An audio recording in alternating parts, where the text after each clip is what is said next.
మకర రాశి. ఈ యొక్క మకర రాశి వారికి మరి 5 గ్రహాలు యోగిస్తున్నాయి. చాలా సానుకూలంగా ఉంటుందని చెప్పవచ్చు. అందులో ముఖ్యంగా రవి 6వ స్థానంలోను, చంద్రుడు శుభస్థానాలలోను, 6వ స్థానంలో బుధుడు, 7వ స్థానంలో గురువు, 8వ స్థానంలో శుక్రుడు, 3వ స్థానంలో శని. మరి చక్కగా ఈ గ్రహాలన్నీ కూడా యోగిస్తున్నాయి. 6వ స్థానంలో రవి ఉండడం వలన చాలా విశేషంగా ఉంటుంది.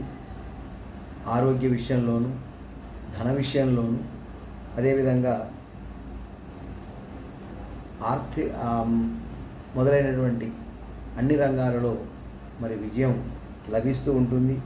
రాజకీయ నాయకులకు అనుకూలంగా ఉంటుంది. విజయం వైపు పరిగెడుతూ ఉంటారు వారు.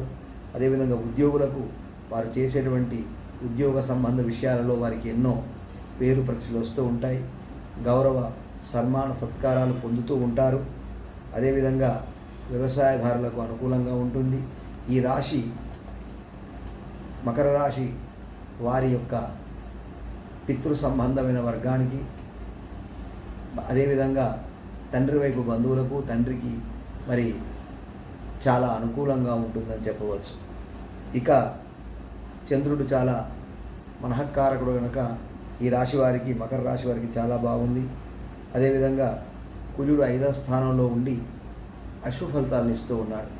5వ స్థానము కుజునికి మరి అశుభ స్థానం కనుక కొంత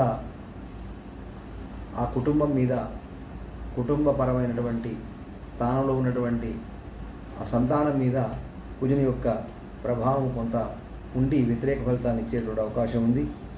6వ స్థానంలో బుధుడు మకర రాశి విద్యార్థులకు, వ్యాపార వర్గాల వారికి, అదేవిధంగా తర్వాత నిరుద్యోగులకు మరి చాలా బాగుంటుంది, లాభదాయకంగా ఉంటుందని చెప్పవచ్చు. విద్యార్థులకు ఉన్నతమైనటువంటి విద్య పరంగా మార్కులు సాధిస్తూ ఉంటారు. అదేవిధంగా వ్యాపార వర్గాల వారికి లాభసాటిగా ఉంటుంది. మరి వారి వ్యాపారం అంతా మరి ఎంతో అభివృద్ధి చెందుతూ ఉంటుంది. ఈ వారం మకర రాశి వారికి, నిరుద్యోగులకు కూడా మరి ఉద్యోగ అవకాశాలు మెరుగుపడుతూ ఉంటాయి. ఇక 7వ స్థానంలో గురువు ఉండడం వలన అనుకూల దాంపత్యం ఉంటుంది. స్త్రీ సంబంధ మూలకంగా ధనం లభిస్తూ ఉంటుంది. అదేవిధంగా కలత్ర మూలకంగా మంచి ఫలితాలను పొందుతూ ఉంటారు. అదేవిధంగా మరి అన్యోన్య దాంపత్యము, అనుకూల దాంపత్యము కలుగుతూ ఉంటుంది. మరి భార్యాభర్తల మధ్య మరి ప్రశాంతమైనటువంటి వాతావరణం కూడా ఏర్పడే అవకాశం ఉంది. ఇక 8వ స్థానంలో శుక్రుడు కూడా ఉండడం వలన మరి శుక్ర సంబంధమైనటువంటి ఆ యొక్క గ్రహ అనుకూలంగా ఉండడం వలన ఈ రాశి స్త్రీలకు అనుకూలంగా ఉంటుంది. మరి సంగీత సాహిత్య కళాకారులకు, మరి వృత్తి విద్యా కళాకారులకు అందరికీ కూడా, వాణిజ్య వ్యాపార వర్గాల వారికి అందరికీ కూడా ఈ యొక్క వారం అంతా కూడా అనుకూలంగా ఉంటుంది. 3వ స్థానంలో శని మంచి స్థానంలో ఉన్నారు కనుక మరి శని కూడా యోగిస్తూ ఉన్నాడు. ఇక 2వ స్థానంలో రాహు, 8వ స్థానంలో కేతువు మరి వ్యతిరేక ఫలితాలను ఇస్తూ ఉన్నాడు. కనుక మొత్తం మీద ఈ యొక్క మకర రాశికి ఈ వారం అంతా కూడా చాలా శుభప్రదంగా ఉంటుందని చెప్పవచ్చు. ముఖ్యంగా మరి ఈ రాశి వారు, మకర రాశి వారు దుర్గాదేవిని ఆరాధన చేయడం, దుర్గా మంత్రాన్ని పఠించడం, తర్వాత అదేవిధంగా హనుమాన్ చాలీసా పారాయణం చేయడం, రుద్రాభిషేకం చేయడం వల్ల కొంత విశేషమైన ఫలితాలను పొందేటువంటి అవకాశం ఉంది. ఇక కుంభరాశి వారు, ఈ కుంభరాశి వారికి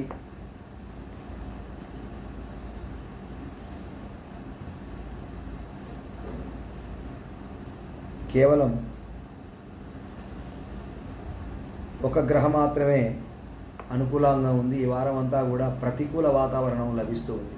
ప్రతికూల వాతావరణం కలిగి ఉంది ఈ రాశివారు. అనగా కుంభరాశి వారికి 5వ స్థానంలో రవి, 4వ స్థానంలో కుజుడు, 5వ స్థానంలో బుధుడు, 6వ స్థానంలో గురువు, 7వ స్థానంలో శుక్రుడు, 2వ స్థానంలో శని, 1వ స్థానంలో రాహువు, 7వ స్థానంలో కేతు.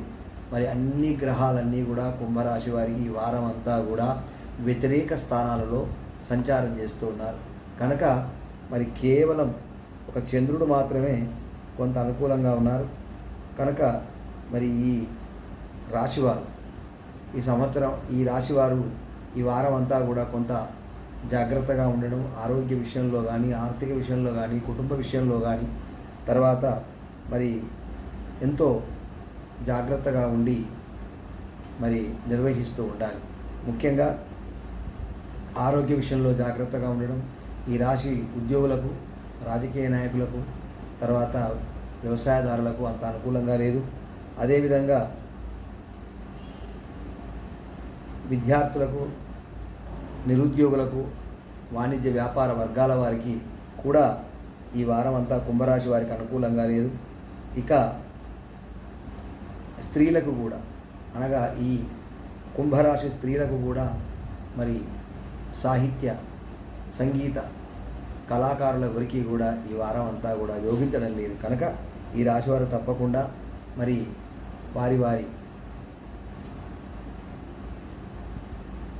వారి యొక్క మరి సమయాన్ని బట్టి తప్పకుండా మరి నవగ్రహ స్తోత్రాన్ని పఠించడం, నవగ్రహ దేవాలయానికి వెళ్ళి ప్రదక్షిణ చేయడము, నవగ్రహ పూజ చేయించుకోవడము, రుద్రాభిషేకం చేయడము, అదేవిధంగా రావి చెట్టు ప్రదక్షిణ చేయడము, సుబ్రహ్మణ్య స్వామిని పూజించడము మొదలైనటువంటి పరిహారాలు చేయడం వలన ఈ వారం అంతా కూడా కుంభరాశికి చాలా అనుకూలంగా ఉంటుందని చెప్పవచ్చు.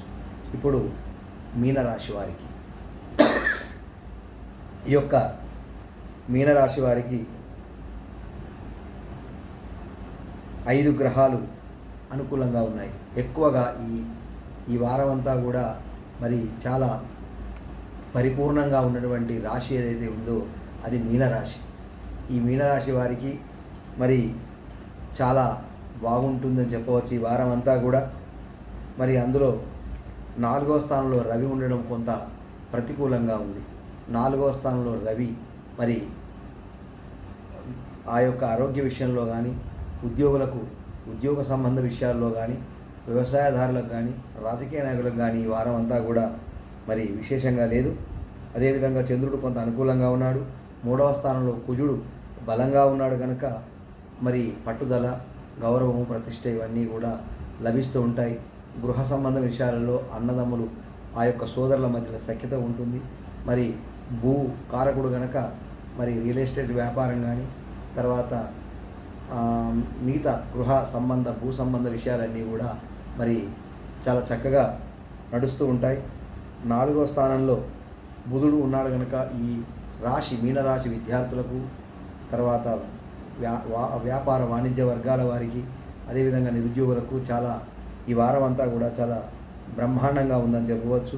అదేవిధంగా 5వ స్థానంలో గురువు విశేషంగా ఉన్నాడు కనుక చాలా ధనకారకుడు, కలత్రకారకుడు, పుత్రకారకుడు, అదేవిధంగా మరి విద్యాకారకుడు అయినటువంటి గురువు 5వ స్థానంలో ఉన్నాడు కనుక ఈ యొక్క రాశి విద్యార్థులకు కావచ్చు, వ్యాపార వర్గాల, వాణిజ్య వర్గాల వారికి కూడా కొంత ఈ వారం అంతా కూడా, ఈ సంవత్సరం అంతా కూడా మరి విశేషంగా ఉంటుంది. వారు ఏం చేసిన పనులన్నీ కూడా నెరవేరుతూ ఉంటాయి.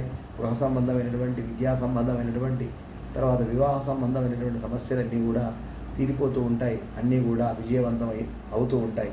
ఇక 6వ స్థానంలో శుక్రుడు వ్యతిరేక స్థానంలో ఉన్నాడు. 1వ స్థానంలో శని, 12వ స్థానంలో రాహు మరి వ్యతిరేక స్థానంలో ఉన్నాడు. ఒక 6వ స్థానంలో కేతువు చాలా విశేషంగా ఉన్నాడు. కనుక ఈ రాశి వారికి, మీనరాశి వారికి ఈ వారం అంతా కూడా చాలా బలంగా ఉందని చెప్పవచ్చు, విశేషంగా ఉందని చెప్పవచ్చు. ముఖ్యంగా ఈ రాశి వారు ముఖ్యంగా మరి ఆ యొక్క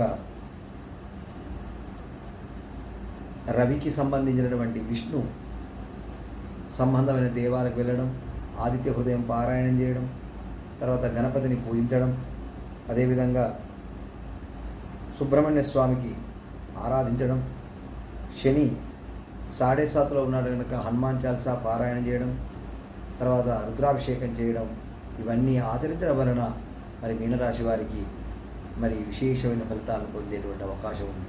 కనుక మేషాది 12 రాశుల వారికి వారు మరి తెలియజేసినటువంటి పరిహారాలను ఆచరించి విశేషమైనటువంటి ఫలితాలు పొందవలసిందిగా కోరుతున్నాం.